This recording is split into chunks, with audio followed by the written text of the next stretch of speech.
Welcome back to the Jupiter podcast. I'm your host, Tom Franklin, and today we have on Mr. Cameron Harmon, and he's going to discuss with us the psychology or this physiology, I don't know, about dark minds and what that's all about. He seems to have studied it. He wants to come on. I was like, yeah, man, let's get into it. Stuff I don't know. Let's open the eye, like we always say. Let's get into it. A little bit of housekeeping. If you enjoy what I do, you can go ahead and like and subscribe to the channel. You can also find me on Rumble. You can also find me on Spotify. Um, every Wednesday, I have a live show and I have an interesting guest. And of course, you can go ahead and always ask your questions. And also, if you want to help me out to update my equipment, there is a PayPal link in the description. So, without any further ado, let's welcome to the Jupiter podcast, Mr. Cameron Harmon. Thanks, Tom. Appreciate it. Thanks for having me on. Thanks for coming on. So, Cameron, tell us a little bit about yourself and where we can find you. Yeah, man. So my name's Cameron Harmon. You can find me on pretty much any of the social medias that way. My last name is Harman. But what I've just recently launched in the last couple of weeks is my new podcast called What's Under the Mask.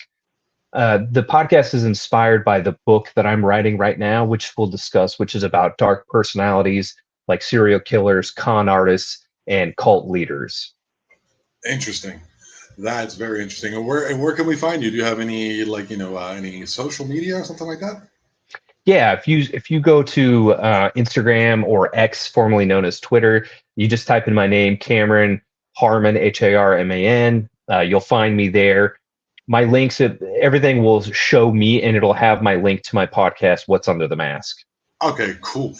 Do me a favor, guys. Go over there and check out Cameron's podcast in advance and give him a like and subscribe. That way, if you're interested in this kind of stuff like I am at the moment, and hopefully later on and as well, then go ahead and do that. So, I don't even know what to ask you, man. So, did you study this, or how did you come upon, doing what you do? Yeah, man. So I was in the Army for 8 years, and after getting out of, I was in the Army for 4. I did 4. Okay, excellent. Yeah, man. Thanks for your service. Yeah, you too. We probably made it to staff sergeant, I'd imagine, right? Man, I probably would have had I not wanted to get out so bad. I pretty much avoided any chance of getting promoted again. And yeah, I just figured if I got promoted again, they would have found a way to keep me there longer, and I was ready to be done. But anyway, so I was in the Army for a while, and when I got out of the military, I was working just a normal job. But then COVID happened, and because COVID happened, it allowed me to go back to school using the GI Bill. And now I'm in school finishing up my bachelor's degree in psychology. Wow. The quick roundabout way of how I got into this stuff is I did an internship for about a year last year, working in a county jail in a drug and alcohol addiction treatment program. But in this program, I worked in the maximum security wing for a little while. And here I met 2 individuals that I got to interview, and their stories are in my book.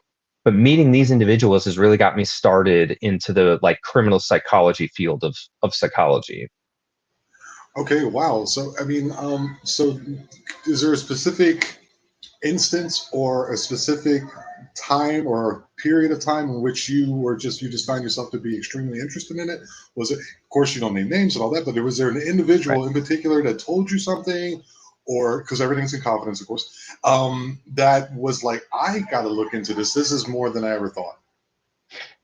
Yeah. So when I was doing work in the program for drug and alcohol treatment, I met some really interesting individuals that kind of prompted me into this. I've always been interested in the mind and why do people do what they do. I've always been kind of interested by serial killers and cults and stuff like that. I just never really have understood why people get wrapped up in them. And I've never understood the people that, like Ted Bundy and Ed Kemper, never really understood why they do what they do. But through psychology, we get a little bit of an idea of why these individuals are the way they are. We can understand their patterns and their behaviors. And that's getting to work in the jail was almost kind of like for me being a kid in a candy store, because I was getting to do things that normally most people wouldn't get to do. Nobody voluntarily goes to a jail to do stuff like this. I happened to be there, and I got permission to interview these 2 individual inmates. These 2 individuals that I interviewed, their names obviously are not real. What I'm about to say is not their real names. I have protected these individuals. So their names, for the sake of this conversation, are Charles and Nathan. Okay. Charles and Nathan were in the maximum security wing. And these individuals, they were different, but they shared dark personality traits. That's what they had in common. But the way that they went about their crimes and their lifestyles was very different. And that intrigued me. And getting to talk to these individuals was just absolutely crazy, but very cool because while I'm sitting there, it's like, did you ever watch the show on Netflix, Mind Hunters? Did you ever see that? No, I don't Okay, if watch you're much television. that's that's fair. I can understand that. This particular show talks about how the FBI got started with criminal profiling and the behavior analysis unit. And I had seen this and I thought, man, what an interesting, unique opportunity this is. I'm with these inmates every single day, but I don't really get to sit and talk with them very intimately about what they did and why they did it. And I got special privileged access one time for each of these individuals to sit and ask them questions that I had pre-planned. Wow. Well, wasn't there? I can't remember who it was. I can't remember. It was a very infamous person. He allowed, after he was either executed or died, that they were able to study his brain. Do you remember who that was by any chance? Mm. Was it John Wayne Gacy? I can't remember who it was. It's, man, I don't know. It was one of It's them. escaping me. Yeah, several of them have done this. So actually, the school shooter Nicholas Cruz, from the Parkland school shooting, he Hmm. actually signed over his body, his brain, to science, so that whenever he does pass away, his brain will be used for that. And I believe Edmund Kemper has said the same thing. I could be wrong about that, but yes, several of them have done this. What's bizarre about that is that even though to some degree, and this isn't the case for all of them, some of them have insight to what they're doing. They know what they're doing or did was wrong.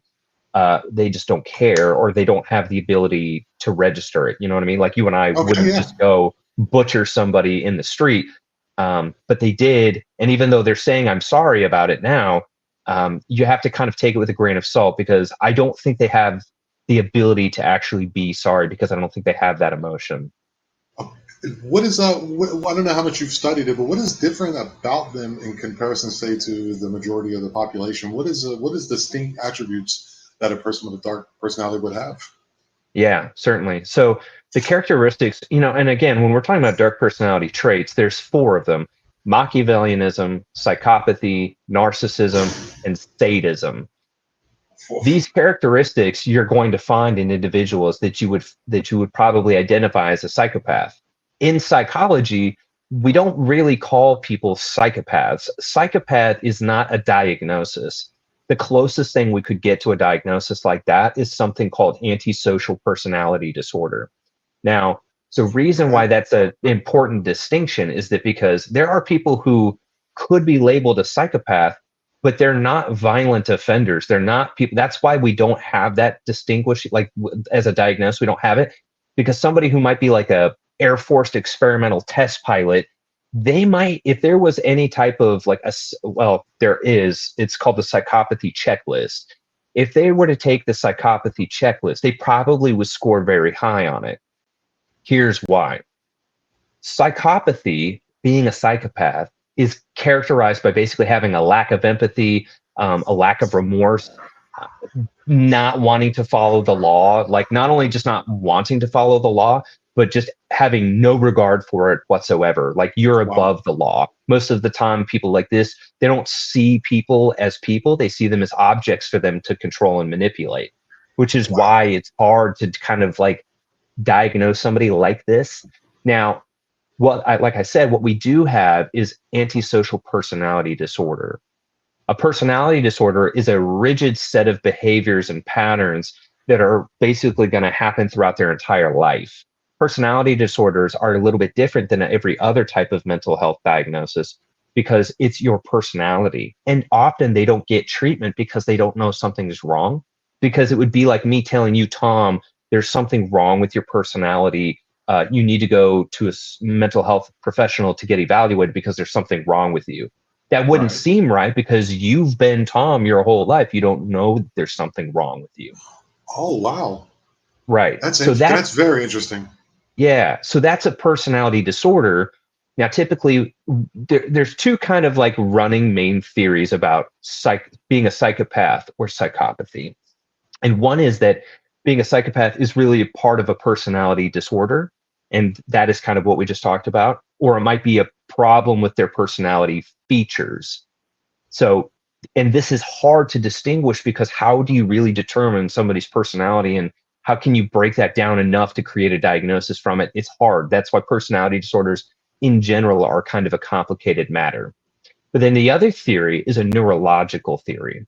And that is that when we have taken brain scans of people who have been deemed a psychopath, what Hmm. we have seen is that there are two areas of the brain that seem to have either some type of abnormality or some type of like um, blunted effect. Is their prefrontal cortex, basically Okay. responsible for decision making, and their amygdala, which is responsible for fear. So if somebody has Interesting. a problem or an impairment in these areas, well, now what we're talking about is somebody that is having an issue with no fear and somebody that might also have poor decision making skills. Those two things, it would now make sense why a psychopath does what they do. They have no Right. fear and they don't make good decisions. So those are two kind of theories, the main kind of theories about why people are like this. Hey, here's an interesting little side note. I do a lot of, we have like paranormal investigators, Bigfoot. There's a lot of stuff I, get into psychedelics, Mhm. religion, just interesting subjects. And I had on the Great Blondes. They're called Blondes and Booze, is a podcast with really good friends of mine, and they went to a to a person's house. It was two people, a woman and a man. They were very abusive to one another, Mhm. and they were having issues with like ghost or entity type issues, maybe even demonic. And they had a friend of theirs who went between the house and the back in the backyard between the house and like a garage area. And while this person walked through there, if I'm getting the story right, they got hit with a name, and the Mm. name was Dennis Rader, also known as the Ah, BTK Killer. yes. And this is very interesting. I don't know how this works. I don't know if it's outside of your field or not, but I don't want to assume anything. So very interesting enough. So this person who felt it, I can't remember if it was one of the two or the friend they had with them, went up to both of them and said, "Yeah, it's not in the house; it's in the garage." And for some reason, I keep getting the name Dennis Rader. And the Mm. woman breaks down in tears and starts bawling, crying because she was the lone survivor of a BTK attack. That's Oh, interesting. that That's is interesting. interesting. Is yeah. I'm just Mm. saying. It just my brain is like, hey, I do have something to connect it to, and I just don't know what that is. That's something outside Mm. of typical science, of course. But it was Yeah. just, it was just like, oh, I remember that, and I don't Mm. know. What do you think about something like that? I know you probably just some, off the top of your head. What do you feel about that? Yeah, I mean, listen, I don't have like a rigid set of beliefs. I pretty much am open to just about anything. Just because just because we can't prove it now doesn't mean that it doesn't exist. I'm pretty much open to just about anything. I do like psychology because it is a science and we can, you know what I mean? We can measure things. Right. But again, like how many things have we found? You know what I mean? Like how many years did we believe that there wasn't, UFOs? But now even our own government talks about it. So I think that typically when it comes to those kinds of things, you know, if there wasn't something to them, there wouldn't be so many people talking about it. That's just kind of how Yeah. I feel. But Dennis Rader, I actually have a section in my book that talks about Dennis Rader. Dennis Rader, he's a particular special breed of predator. And I talk Okay. about three serial killers in my book: Edmund Kemper, Dennis Rader, and Ted Bundy. And I Ah, I picked was hoping them you were going to because do Gary Ridgway. Gary Ridgway. Yeah, I mean, who knows? Maybe there'll be a second He book. is. I'm not trying to pick. It's so awful to say something like that, but that's the one where I go, okay. Yeah, He no, was I can very understand. I mean, special. Yeah, they're so all. Dennis Rader, yeah, he was a very special, what you were saying, a very special, aggressive type personality. Could you maybe Yeah. delve into that a little bit? I'm sorry. Yes, no. So one of the things about Dennis Rader is that he went for a very long time without being caught. Not only did he not get caught, he had a family. He was a church leader. He was in charge of like a Boy Scout troop. He had all of these things that you would assume a normal person would have, and he was able to fool everyone around him. And Mm. he used the things around him like that as cover to be able to keep his secret life in check. He, on the job, he'd be patrolling neighborhoods. He'd be looking for people. He'd be stalking targets. Eventually, he did slip up and he got caught, but he went for a very long time without being caught. Now, Edmund Kemper, on the other hand, I don't Edmund know who that Kemper, is. I don't know who okay, Edmund Kemper is. Edmund Kemper is his like hype name, his news name was called the Co-Ed Killer. He was particularly famous for killing, I believe it was 5 co-eds. But here's the thing: he didn't just kill 5 co-eds. He killed 5 co-eds, his mother, his mother's friend, and his grandparents. What's interesting about Edmund Kemper is that both times that he was arrested, it was of his own accord. The police never caught him. He turned himself in both times. I believe he was 15 or so, very, very young when he killed his grandparents. He went to live with his grandparents after his mom and dad got divorced. But his grandmother reminded him so much of his mother that eventually one day he snapped and he killed his grandmother. When his grandfather came home, he waited for him in the driveway, waited for his grandfather not to look, and he shot him in the back of the head with a hunting rifle. After he killed them, he didn't run, he didn't try to cover it up. He didn't know what to do, so he called his mother and asked his mother what he should do. And his mother Whoa. told him, yeah, his mother told him to turn himself in to the police. So he did. He turned himself into the police. That's how his first murders, that's how he ended up going to jail. He went to like a juvenile detention center, like a psychiatric facility. But here's the deal. He gets there, and the staff, the psychiatrists, the psychologists all working there, they all start to basically have the same impression of Kemper, is that he's a model prisoner. He's a good dude. He's just in there for the wrong reasons. They trust him so much that they allow him to give psychological evaluations. They train him to use psychological evaluations on other inmates. But guess what? He takes that opportunity to do this with other inmates, and he learns from what these other inmates say to trick the psychiatrist and the psychologist in the facility. So eventually, when he Wow. turns 21, he talks his way out of prison, out of like that psychiatric facility. Yeah, it's wild. Like, That's wild. yeah, So he's highly intelligent then. yes. When he was in that facility, they gave him an IQ test. The first time he got like a 135, 132 or 135, which is like 1 or 2 standard deviations away from like average. The average IQ is like 100, between like 100 and 110. And the second time he took the IQ test, he scored a 145. So All he's right, very dude. intelligent. He's a very intelligent guy. So he gets out when he's 21. He tries to pursue a normal life. But again, at the same time that this is happening and he's trying to live this normal life, he's having these dark fantasies about murdering and torturing people. His whole life, he basically hates his mother. Now, the thing with this though is that we don't really know much about Edmund Kemper's mother in real life because he kills his mother eventually, so we never get to hear her side of the story, right? Like, don't get me wrong, like whatever Kemper said about like something that his mother did, I'm sure there's some truth to it. But I think really what's happening is that Kemper was using his mother as an excuse to commit the crimes Right. that he committed. Mm-hmm. All right. So, and I could spend an hour going into No, depth about sure, Edmund sure, yeah. Kemper, but Do I'll you give think? you one. Oh, I was Oh, just sure. going Go to give you ahead. one last little point here about Kemper. One of the co-heads that he killed, he cut her head off and buried it in his mother's backyard under her window with the head facing up, looking at the window. When he was in prison and they asked him about that, said, "Why did you bury that head under your mother's window?" He said, Well, mother always liked people looking up to her. I'm sorry. I have a Yeah. bit of a sense of dark humor. It's very funny to me. No, it's okay. I mean, you kind of have to when you're talking about this stuff. So, but No, yeah, he's yeah, twisted. yeah. When you were saying you donate your body to science, and there's a joke from I think it's Stephen Wright. He goes, "I want to donate my body to science fiction." I always thought that was very Yeah, funny. So that popped in my brain too. So, that's funny.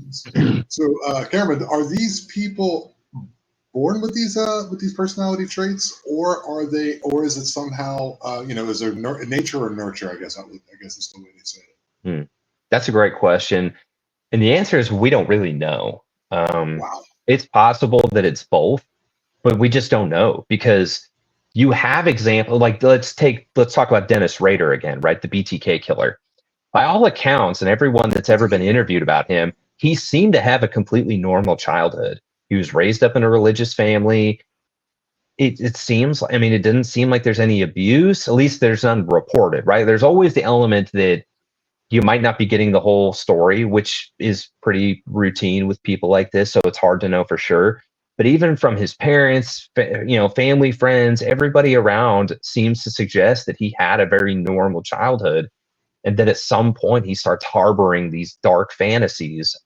And basically when you start mixing violence with sex and having these fantasies like that, the dark fantasies turn to that level, that seems to be when they build and build and build kind of like a volcano and then it explodes. That's at least what Rader explains, is that he fantasized forever and ever and ever, and then eventually he acted on it, which is I mean, all of them share this in common, but if you watch interviews of Jeffrey Dahmer, he basically says the same thing.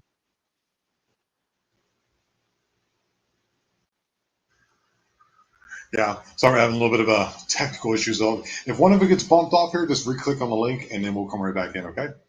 Yeah, no worries. Yeah, sometimes it is thunderstorm. I'm here in the tropics of Mexico, so you never know what might happen. Okay, no I worries. had a question and then it just escaped my mind. Oh, I can't remember what it was. Oh, I guess we'll just sit here until it comes to my brain. um, what's an interesting fact about Gary Ridgway that you've known? I'm sorry. I also enjoy a little bit. I think because it's such an offset of what we know or what we normally deal with on a daily. Oh, here's my question. Do Hmm. you think this is more because I think the first known or like the politicized is probably Jack the Ripper. I don't know, maybe it's something Mm. before that. Maybe someone crazy like Genghis Khan or something like this. But is it more prevalent? Is it because what do you think? Is it more prevalent now than it was in the past, or is it just more reported? What do you think it is? Yeah, it's certainly more prevalent. I mean, at least this is just my opinion, because it's hard to know for sure in the past, right? Like they weren't reporting on it. We didn't even really come up with the term serial killer until like the 60s. Like that's why I was suggesting, like, if any of your fans or viewers or want to dig more into this stuff, the show Mindhunters on Netflix is a really good entrance into this kind of stuff. But basically, prior to the FBI's behavioral analysis unit and prior to people like John Douglas, they didn't have a term for serial killer. Like they never really saw stuff like this, so they didn't think this way. They just assumed that everybody who did stuff like this was crazy, until they started interviewing people like Edmund Kemper and the Son of Sam guy, Uncle Berkowitz. Sam? Yep. Once they started interviewing people like that in prison, they started realizing like there's more to the story here. These people they have rituals. They're going back to the scene of the crime. They're revisiting where Yes. they're burying the bodies. They realize, and not only that, just after speaking to people like Kemper, they realize like some of these people are extremely smart, and we have to start taking it more seriously because like once they start talking to Kemper started providing insight, talking about like there's more than just me. Like he said at the time, one of the interviews, he said that there was like 30, like more than 35 people like him out and about. That's what he's like. That was his guess. Now again, Yeah. Okay. I, that's a guess. I don't think he really knew. I think he was trying to kind of like come up with some intellectual way to Hmm. talk to these people, but he's probably not far off. Now today it's different. Um, I don't know what that number looks like today because again, like we're really only talking about serial killers in that regard right now, but there's more than just serial killers. There's school Okay. shooters, there's cyber Okay. stalkers, like even it sounds silly, but even like people trolling online, people who shit post and go on social media to mess with people, that's even been tied to dark personality traits like psychopathy and Okay. sadism. Now, again, that Oh, doesn't mean that somebody trolling you on, Reddit or X is a serial killer. That's not what I'm saying. yeah. It just means that they share some common traits, some of these common dark traits. Okay. What can you tell me about serial killers? Not serial killers. Jeez, I tell you, it's been a long day in the sun, my friend. What can you tell me about school shooters? Like you said that, yes, it's always sunny and hot down here on the Yucatan. What can you tell me about school shooters? What is it about them? Is there any type profile that seems to be coming together at the moment? Yeah, I mean, in whatever profile we discuss is going to just be what I'm suggesting. This is what my research kind Sure, of this is suggests, yes. and yeah, it's just my Yeah, opinion. we are But not scientists in any sense. Yes, so what I noticed is got to that tell they're them all it's young. YouTube. They'll get you. Yeah, yes, They're they all will. young. They're all young. The two. So let's start at, this isn't the beginning. This isn't the first school shooting. This is just the first major school shooting in the United States, and that's in Columbine, 1999, I believe is the Okay. year. Okay, Eric Harris and Dylan Klebold, they were weeks away from graduating high school, You weeks having away. issues there, Cameron? Right. Everything seems fine on my Let's see. end. Comments. Let's see. I'm trying to connect Can you hear here. me?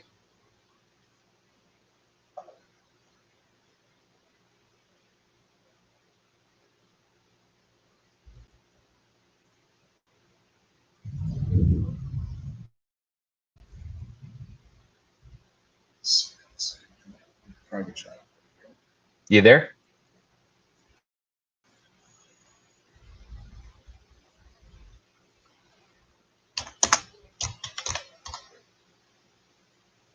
Hello, you're back? Yeah, can you hear me? Yes, yes. You kind of bumped off there for a second. No worries. I can do it in post. Okay, cool. So what were we Um, talking about again? I'm sorry.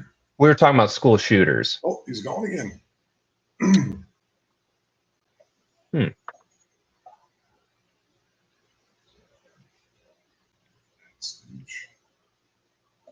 Hmm.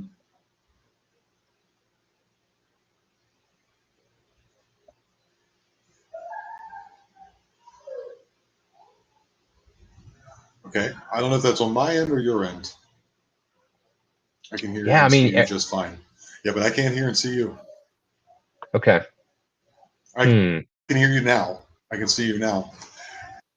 Okay. Yeah, I don't know. It Well, says I've got a strong if, signal here. I'm yeah, not sure. I have all full. Mine is at mine's all the way up to. Sometimes it Okay. says I don't know. It goes in and out. Can Like I you hear said, me okay now, though? whatever. There it goes again. Yeah, I can hear you okay now. But like what I said, if it does this again, just and if you can still see and hear me just fine, and nothing's Yeah. moving around, I'm going to jump out and jump back in. Okay. Okay. Just wait for me here. All right. Okay. So we were talking about school shooters, and we Yep. don't know because we're not scientists about the why so much. Right. So if we're looking at a profile about a school shooter, what we're typically thinking and seeing is that they're young. When we were talking about Columbine in 1999, Dylan Klebold and Eric Harris, they were weeks away from graduating.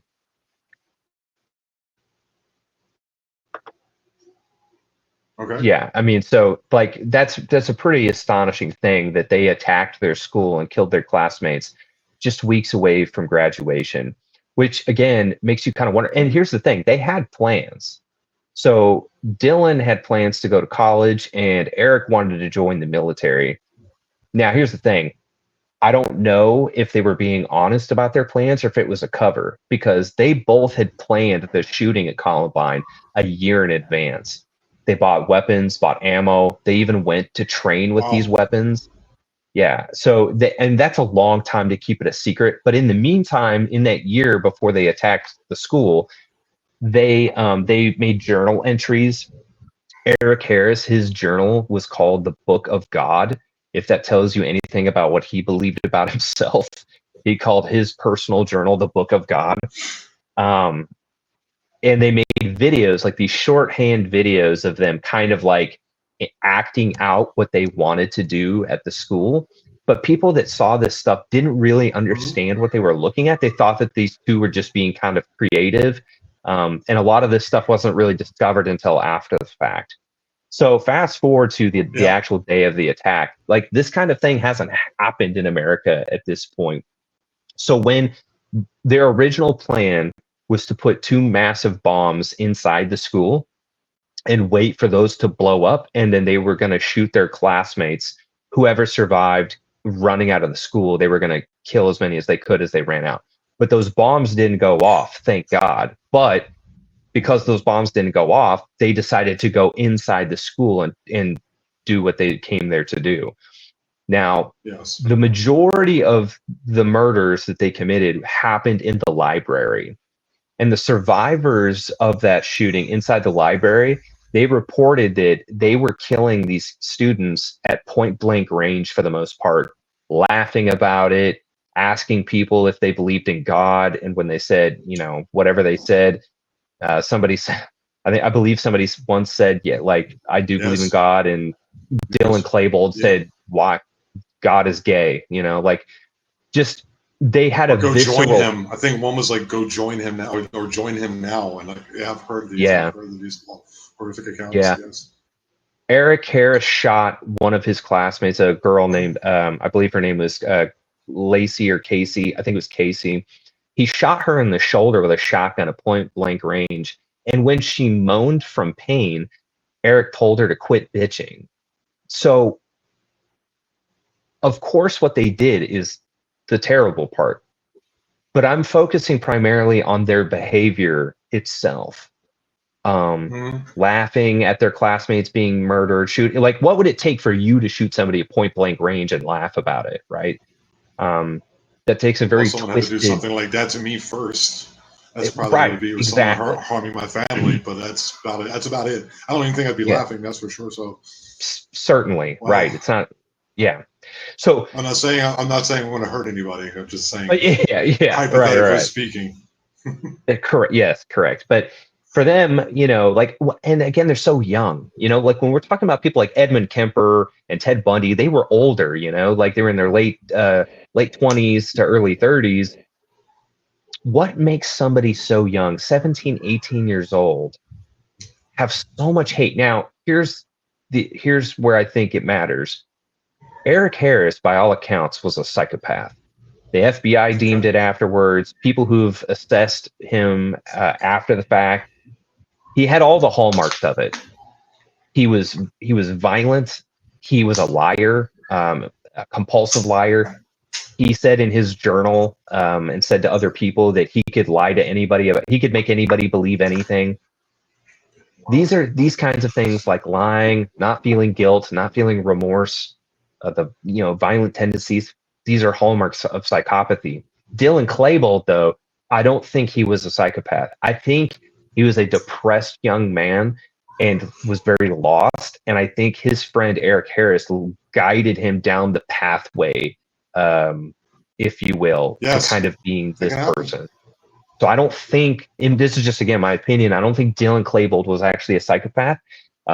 He obviously had antisocial tendencies. He was there. He shot people in cold blood and laughed about it. So yeah, obviously still dark personality, but definitely not at the level that Eric Harris was. Eric Harris was truly a psychopath. Now, let's talk about this other individual, Nicholas Cruz, the Parkland shooter. Okay. The difference here is that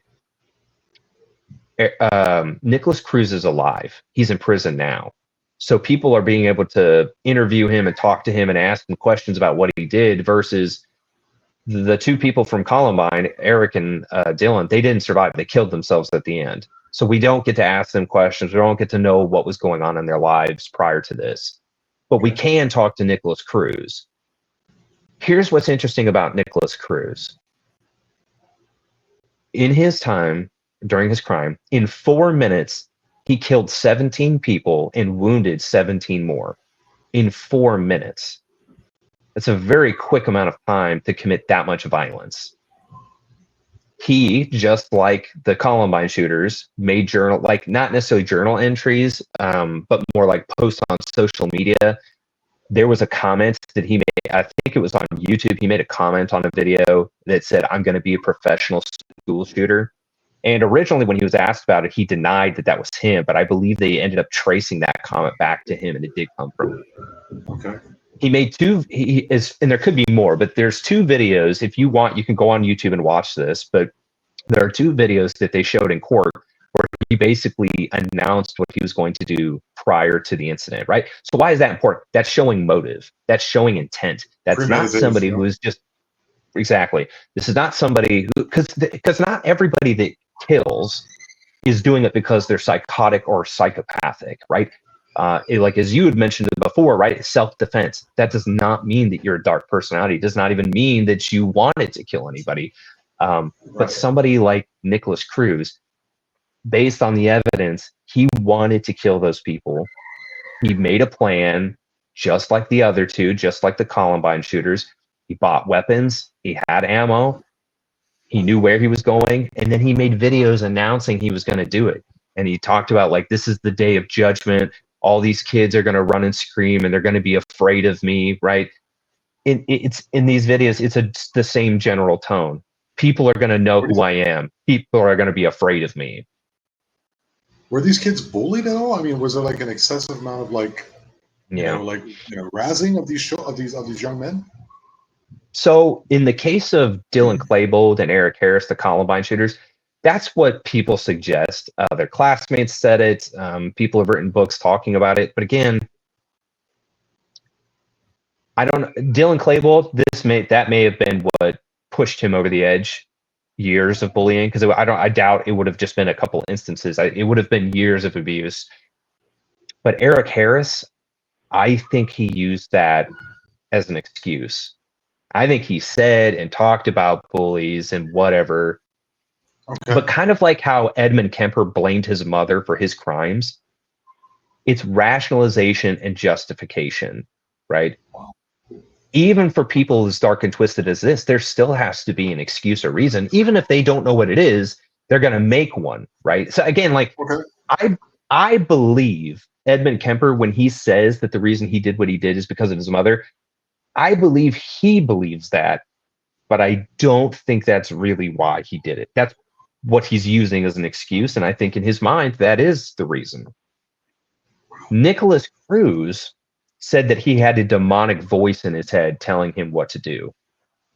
Here's why this is interesting, right? Like I said, there's always a justification. There's always a rationale. I'm not even really aware of many cases where a serial killer or a school shooter, somebody like this, has just completely owned up to it and said, yep, it's my fault. I did this. I'm sure there might be a couple of them, but the majority of them, even if they say, right, like, even if they say, I did what I did, it's on me, but, like, it's this XY circumstance still, right? So it's like, yes, I'm owning up to it, but it was still like my mother who abused me, or it was still these bullies that pushed me over the edge, right? Like, there's always something, because they have to have that.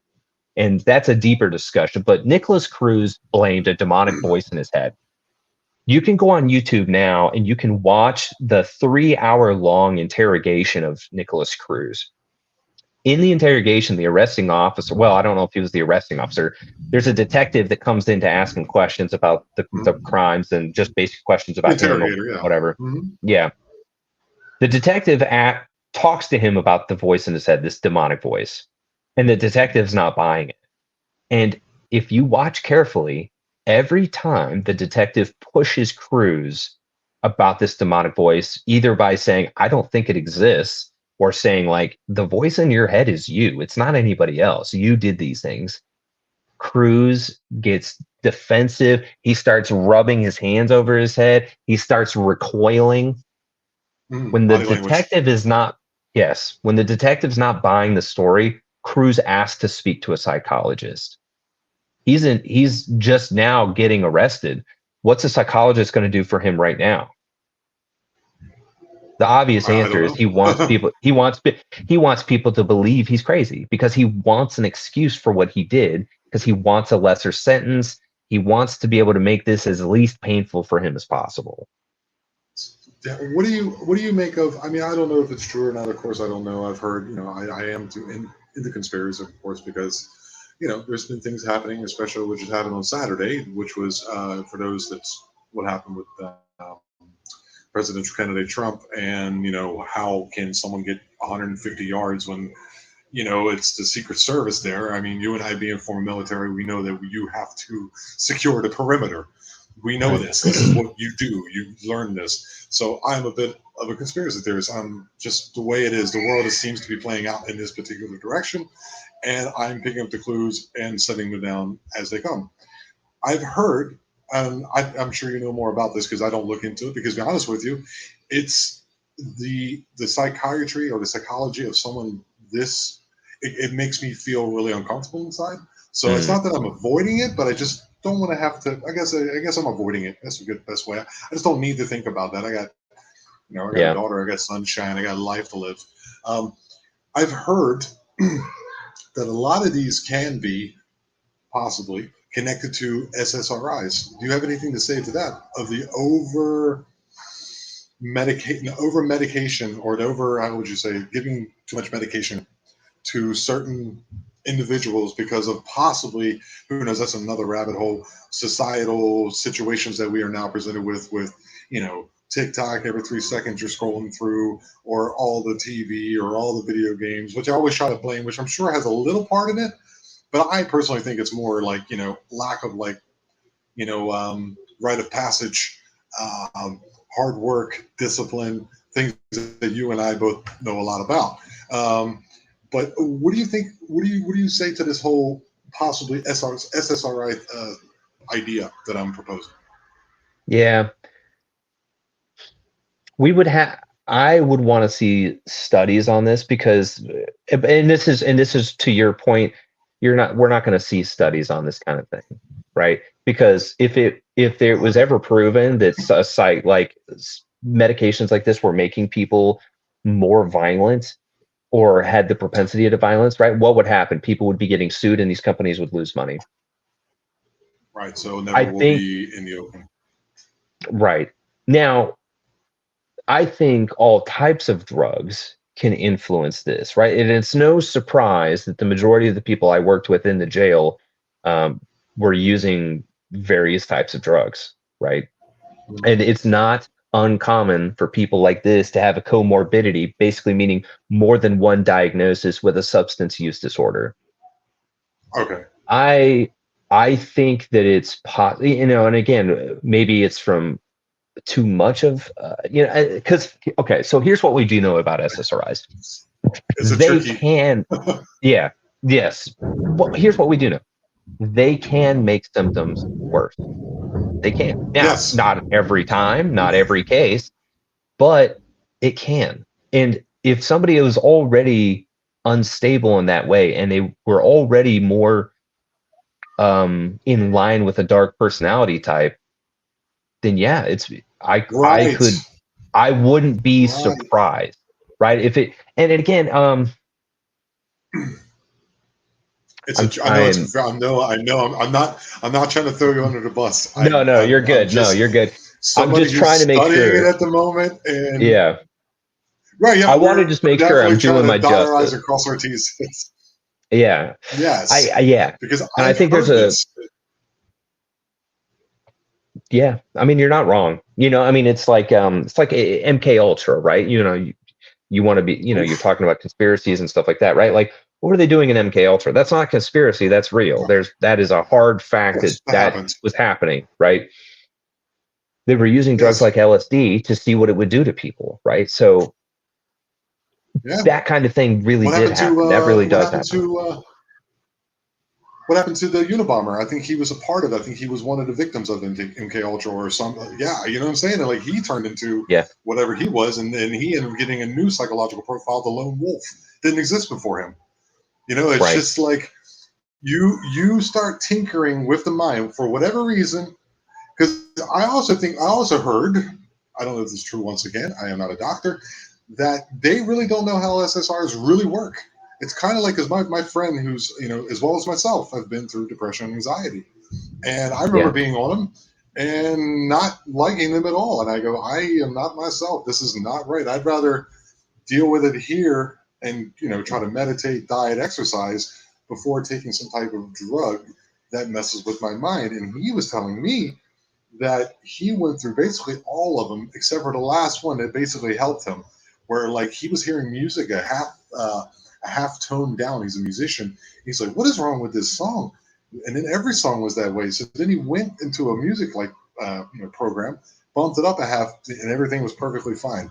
So if you're like Yeah. tinkering with the mind, which is a very delicate and very you know highly studied but still highly misunderstood organ, there could be some possible consequences to that, and maybe one of those is, sadly enough, possibly these horrendous school shootings. Totally. Yeah. And you said something that is actually true. The fluoxetine, Prozac, um, we don't really know why that works. I actually last Mhm. semester took a class called psychopharmacology. So I have a very basic understanding of how these drugs work and what they're supposed to do in the body. But again, just because we know how it works or we have an idea of what it's supposed to do, it doesn't mean everybody's body's different and everybody responds differently to things. Now, Right. um, yeah, man. Like I said, I think if Sorry. we really wanted to know for sure, we would want to do a study on it. We would want to be able to find out every single one of these people that has been a school shooter or violent offender. We would that just like you would do a study for almost anything else, and you would want to compare notes. You would want to run blood tests. You would want to ask them like what dose were they taking, that kind of thing. And that's just really hard. It's not going to happen, but if I were to, if It'll happen it were to eventually. come, It'll happen it, it, eventually. They like, I think it was Rommel. I can't remember which one it was. I think he was saying, in the end, all truth comes out. Especially what happened yeah, about 4 years ago. If you get my drift, because that's coming down the pipe. And I'm glad. That's the reason why I'm here to begin with. They tried to do it to me, and I was like, I'm out. I'm out of here. And I went off grid, and I'm out of here. That's why this partially the right. reason why the podcast exists. Before I get your out here, tell me a little bit about your podcast. What is it that you do? And are you interviewing people, or are you just talking about the newest journals, or you just this is your thing? What about your podcast that's would make me want to listen to it, man? Yeah. So the book I'm writing, I didn't start the podcast until recently, but I've been writing a book about this stuff. I've been writing a book about serial killers and dark personalities and all of that. But while I was writing the book, I was like, you know what, this would be a really good podcast. I like podcasting and I like podcasts, and I've been looking for a new thing to do. And it just dawned on me. I'm like, I have so much information and knowledge about this that it just felt right to do it. At the moment, I'm not doing any interviews, but what I'm hoping to do is to be able to interview some forensic psychologists and psychiatrists to be able to talk about some of the stuff that we were just discussing. Mm-hmm. But for right now, the first couple episodes, I talk about my interactions with Nathan and Charles, the two inmates that I met while working in the jail, and basically give an overview of our conversations together. I did an episode on Edwin Kemper. So if you're interested in learning about him and all the graphic things he did, I have an episode on that. And then I just did an episode last week about Jeffrey Dahmer. And this week, I'm doing an episode about the Columbine shooters. So on Friday this week, Oh, the episode about Eric Harris and Dylan Klebold will be coming out. and you release them on what, YouTube, Spotify? Where do you Mm. release those at?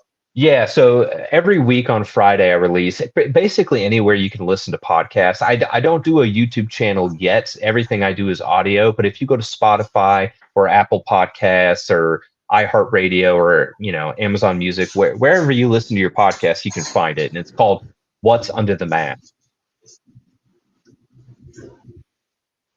What's under the mask? Where did you get that name from? It just came to me while Is I the was mask getting that we ready to present write. to the world and what's behind it, what you really feel, what you're That's presenting right. to the world? Yeah, because everybody wears a mask, Yeah. But dark Yeah. Yeah. personalities, That's where the name for mine. yeah, True. yeah. Dark personalities though, there's nothing that's kind of the crux of it. That's kind of the joke is that for dark personalities, there's nothing behind the mask. The mask is who they are. Like for you and me, you and I might pretend a little bit just Wow. to understand people and talk, just to fit in or whatever. But Only people around like my that, boss. Only around the boss. yeah, Everyone else gets the full yeah, brunt. I try to yeah, be my genuine self as much as possible. I try. I try. that's good. But people like that, they don't It's have hard. anything behind the mask. They don't have anything. There's no remorse, no guilt. No matter what they tell you, because that's the thing, they're But don't they're they? masters at lying. Yeah, but isn't it the mask though? Well, I'm sorry, I'm not trying to mess you up here, but isn't Hmm, that the mask? no, When you're lying, you're hiding something. No, because that's who they are. yeah, see, because that's the thing. Like here's a good example of that. Ted Bundy, right? Ted Bundy lied so much that we can't even really keep his story straight. Like we're not like most people today don't even know really when or who his first murder was because he lied so many times about so many different things. And my personal opinion about it is that I don't think he knew he was lying. I think he just said whatever felt right in the moment.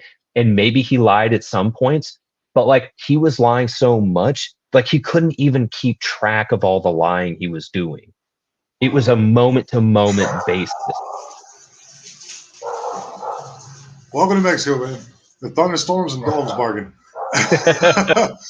So one more time, go ahead and do me a favor, Cameron. Please promote your you have a book coming out. The name is going to be called Behind the Mask as well. Is that correct? Yeah, it's called What's Under the Mask. Yes. What's on? Pardon me. What's under the No, you're mask? good. You're also Cameron Harmon on Twitter, now known as X or Twitter, and you also have an Instagram page, correct? Correct. Yeah. And if you want to follow me and just get information about when the book is coming out or about the podcast, you can do that. I also, whenever I'm getting ready to release episodes, I release little bits of the story as the week goes on, and then I Oh release my wow, episodes on Friday. that's a lot of work, dude. I don't know Yeah. where do you find time for that? Thankfully, in the summertime, because I'm still in school, I'm still a student. In the Okay, summertime, I have a lot of free time on my hands. oh, that's great, man. Because for me, I'm just like when I just go, okay, and just try to get done. I work a full time job, Yeah. and at the same time, doing this, especially when I do an audio version and this video version, and I also have to cut him and all that. It's a full time job, man. Um, thank you so much for coming on, dude. That was very interesting. Yeah, man. Thanks for having me on. I really appreciate it. No worries, man. If anybody wants, also, I forgot to mention, if you have a story, if you dated a dark personality or worked with somebody like this, or you want to talk to me about knowing a psychopath or a narcissist, you can send me an email. Send me an email about your story at wutmpodcast@gmail.com. I'd love to hear it. If you send me in a story, I'll read it on one of my episodes. WWUTM.com or no podcast.com, guys, because I'm sure there's a couple people on here who have run into a few of those. What do me a favor, Cameron, just hang around in the green room, just don't cut the thing off. I'm going to check the recordings, and once again, dude, thank you so much for coming on. Absolutely. Thanks so much. All right, buddy. So that was Cameron Harmon. That was very interesting. I know of serial killers. I know a little bit about. I try not to get into those dark corners of the mind because things that I've been through in my life, and it's been in many instances dark enough in here to not have to put anything extra in there. If you enjoy the podcast, do me a favor. Go ahead and like and subscribe. Here's the banner. You can go ahead and go right there and go ahead and like and subscribe. And hold on now. Let me go back here. I'm still learning. And remember, you are listening to the Eye of Jupiter podcast. And we are the Eye, and we are aware. I love you all very much. Have a good day.